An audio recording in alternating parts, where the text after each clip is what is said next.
Hello friends, welcome to counter top classics. இன்றைக்கி நம்ம சமையல் மேடையில் தீபாவளி ஸ்பெஷல் பாதுஷா தான் நம்ம செய்ய போகிறோம். ஜூஸியான பாதுஷா ஈஸியாக நம்ம எப்படி செய்யலாம் அப்படிங்கிறது தான் நம்ம இந்த வீடியோக்குள்ளே போய் பார்க்க போகிறோம். உங்களுக்கே தெரியும், பார்த்தாலே அப்படியே ஜூஸியாக இருக்குது பாருங்கள். நல்லா ஊறி இருக்குது. ஆறின பிறகு நம்ம கட் பண்ணி பார்த்தோம்னா நல்லா லேயராக இருக்கும். இப்போ கொஞ்சம் சூடாக இருக்குது, வெதுவெதுப்பான சூட்டில் நான் காட்டுற வீடியோவுக்காக. பாருங்கள் எவ்வளோ நல்லா சாஃப்டாக ஜூஸியான பாதுஷா எப்படி நம்ம ஈஸியாக இந்த தீபாவளிக்கு செய்யலாம் அப்படிங்கிறத இந்த வீடியோக்குள்ளே போய் பார்க்கலாம் வாங்க.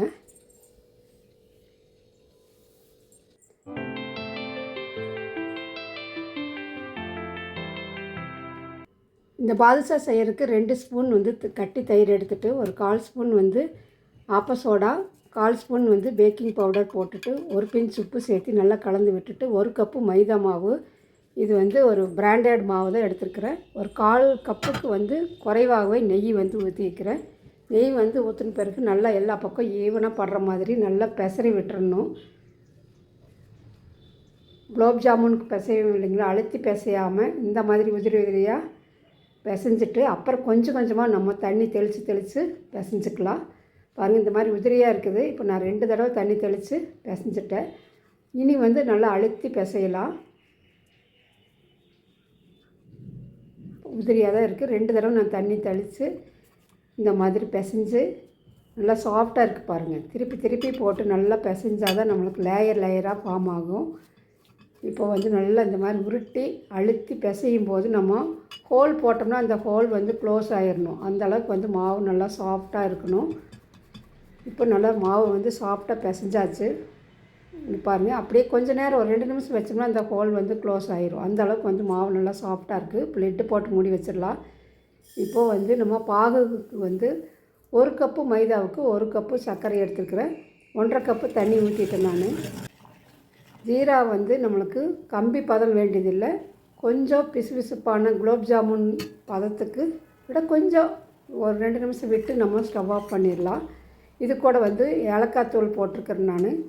உங்களுக்கு குங்குமப்பூ இருந்துச்சுன்னா நீங்கள் சேர்த்துக்கோங்க. இப்போது நம்ம ஸ்டவ் ஆஃப் பண்ணி வச்சிடலாம். இப்போ பாருங்கள், மாவு எவ்வளோ நல்லா லூஸாக நல்லா சாஃப்ட் ஆயிடுச்சு. மறுபடியும் கொஞ்சம் ஒரு 2 நிமிஷம் பிசைஞ்சிட்டு நம்ம உருண்டைகள் உருட்டிக்கலாம். உங்களுக்கு பார்த்தாலே தெரியும் எந்த அளவுக்கு மாவு ரொம்ப நல்லா சாஃப்டாக இருக்குது அப்படின்னு சொல்லிட்டு. இப்போது எண்ணெய் கொஞ்சம் சூடானா போதும், நிறைய சூடாக வேண்டியதில்லை. இப்போ இந்த அளவுக்கு மாவு ரெடி ஆயிடுச்சு. இப்போது லிட்டு போட்டு மூடி வச்சிடலாம்.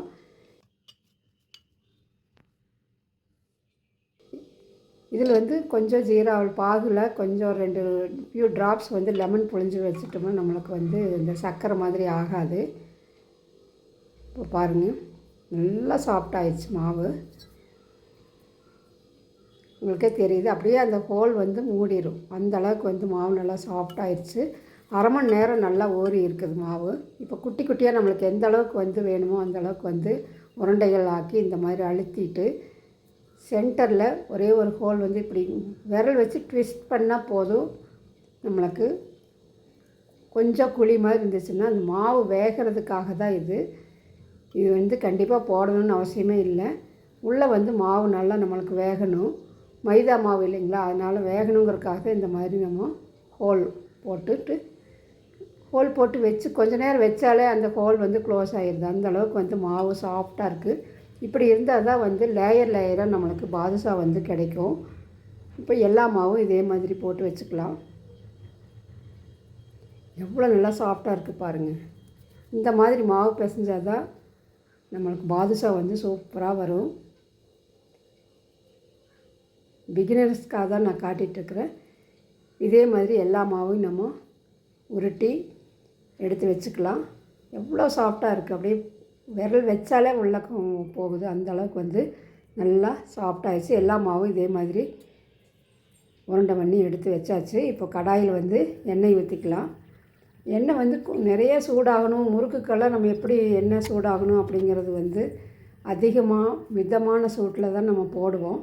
இதுக்கு எண்ணெய் சூடாக வேண்டியதில்லை. கொஞ்சமாக எண்ணெய் ஊற்றணுன்னா கை பொறுக்கிற சூட்டுக்கு இருந்தாலே போதும். நம்ம எடுத்து எண்ணெய்க்குள்ளே போட்டுட்டு பார்த்தாலே தெரியும், அதாக மேல் எழும்பி வரும். வெந்து அப்படியே மேலே வந்துடும். நம்ம திருப்பியே போட வேண்டியதில்லை. இப்போ வந்து நான் லோ ஃப்ளேமில் தான் வச்சுருக்கிறேன். அப்படியே வெந்து மேலே மிதக்கும் போது தான் நம்மளுக்கு திருப்பி போடணும். அது வரையில் நம்ம லோ ஃப்ளேம்லேயே வச்சுக்கலாம். பாருங்கள், லோ ஃப்ளேமில் தான் வச்சுக்கிறேன். இப்போ நல்லா வெந்து கொஞ்சம் மேலே எழும்பி வரட்டும். அப்புறம் வந்து நம்ம திருப்பி போட்டுக்கலாம். இப்போ பார்த்தாலே உங்களுக்கு தெரியும், நல்லா மேலே வந்துடுச்சு எல்லா பாதுஷாவும். இப்போது எல்லாத்தையும் நம்ம திருப்பி போட்டுக்கலாம். ரெண்டு தடவை நம்ம லோ ஃப்ளேமில் வச்சு ரெண்டு தடவை திருப்பி போட்டுக்கலாம். இந்த மாதிரி கோல்டன் கலருக்கு வரணும். முறுக்கு மாதிரி சலசலப்பு அடங்கணும் அப்படின்னு சொல்லியெல்லாம் இல்லை. இதில் வந்து மாவு நம்மளுக்கு நல்லா உள்ளே வெந்து வந்தால் தான் ஊறும். இல்லாட்டி வந்து அந்த பாகுல ஊறாது. கொஞ்சம் பொறுமையாக தான் இருக்கணும். கலர் வந்து மாறாமல் கோல்டன் கலர் வந்த பிறகு நம்ம எடுத்துடலாம். பாருங்கள், 2 தடவை நான் 2 டைம்ஸ் வந்து எல்லாத்தையும் நான் திருப்பி போட்டுட்டேன். இந்த கலருக்கு வந்த உடனே நம்ம எடுத்துடலாம். இப்போ இது போட்டு எடுத்து நம்ம ஜீராவில் வந்து அந்த பாகில் போடுறதுக்குள்ளே அந்த பாகு வந்து கொஞ்சம் சூடு ஆறிடுச்சு. அதனால் ஒரு தட்டில் வச்சிடலாம்.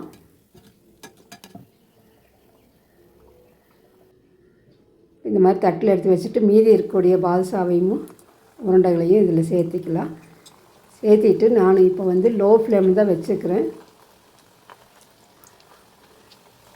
இப்போ போட்டு கொஞ்சம் மேலே எழும்பி வந்த பிறகு வந்து நம்ம கொஞ்சம் ஹை ஃப்ளேமில் வச்சு 1 நிமிஷம் ஹை ஃப்ளேம்லேயும் லோ ஃப்ளேம்லேயும் மாற்றி வச்சுக்கலாம். அந்த மாதிரி வைக்கும்போது நம்மளுக்கு உள்ளே வந்து மாவு நல்லா வெந்து வந்துடும். பாருங்கள், உங்களுக்கு தெரியுது, நல்லா மேலே எழும்பி மிதக்குது. இந்த மாதிரி வரும்போது நம்ம கொஞ்சம் ஹை ஃப்ளேமில் வச்சுக்கலாம். கோல்டன் கலருக்கு வந்துடுச்சு. இந்த பேட்சையும் நம்ம எடுத்துடலாம். எவ்வளோ நல்லா கலர்ஃபுல்லாக இருக்குது. நம்ம எதுவுமே சேர்த்துல, அந்த நெய்யுடைய கலர் தான் நம்மளுக்கு. இப்போ இதையும் எடுத்துடலாம். ஹை ஃப்ளேமில் வச்சோம்னா நம்மளுக்கு உள்ளே வந்து மாவு வேகாது. அப்போ கொலன்னு ஆயிரும். இப்போ கொஞ்சம் வெதுப்பான பாகு வந்து நான் கொஞ்சம் சூடு பண்ணிக்கிறேன். சூடு பண்ணிவிட்டு நம்ம இந்த பாதுஷாவை இதில் சேர்த்திக்கலாம். சேர்த்திட்டு 1/2 மணி நேரம் வந்து ஊறட்டும். இப்போ நம்ம போடும்போது எந்த அளவுக்கு சைஸ் இருக்குதுன்னு பார்த்துக்கோங்க. குட்டி குட்டியாக இருக்குது இல்லைங்களா? ஊறி வரும்போது இனி கொஞ்சம் நல்லா பெருசாகும். இப்போ 1/2 மணி நேரம் கழித்து நம்ம பார்க்கலாம். இப்போ 1/2 மணி நேரம் ஆயிடுச்சு. பாருங்கள், எவ்வளோ நல்லா சாஃப்டாக, பார்த்தாலே ஜூஸியாக நல்லா ஊறி இருக்குது அந்த பாகில். கண்டிப்பாக இந்த தீபாவளி ஸ்வீட் வந்து இந்த பாதுஷா எல்லாத்துக்கும் பிடிச்சிருக்குன்னு நம்புகிறேன். பிடிச்சிருந்துச்சுன்னா லைக் பண்ணி கமெண்ட் பண்ணி சப்ஸ்கிரைப் பண்ணுங்கள். நீங்களும் இதே அளவுகளோடு செஞ்சு பார்த்துட்டு உங்களுடைய கமெண்ட்ஸை கமெண்ட் பாக்ஸில் சென்ட் பண்ணுங்கள்.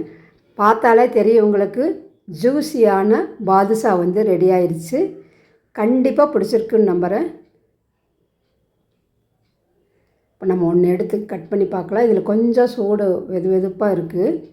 நல்லா ஆறின பிறகு நீங்கள் கட் பண்ணி பாருங்கள். நல்லா லேயராக இருக்கும். இது கொஞ்சம் சூடு, வீடியோவுக்காக நான் உடனே காட்டுறதுனால இப்படி இருக்குது. நல்லா ஜூஸியான பாதுஷா வந்து ரெடி ஆயிடுச்சு. கண்டிப்பாக பிடிச்சிருக்குன்னு நம்புகிறேன். பிடிச்சிருந்துச்சுன்னா லைக் பண்ணி கமெண்ட் பண்ணி சப்ஸ்கிரைப் பண்ண மறக்காதீங்க. ஹாப்பி தீபாவளி. தேங்க்ஸ் ஃபார் வாட்சிங்.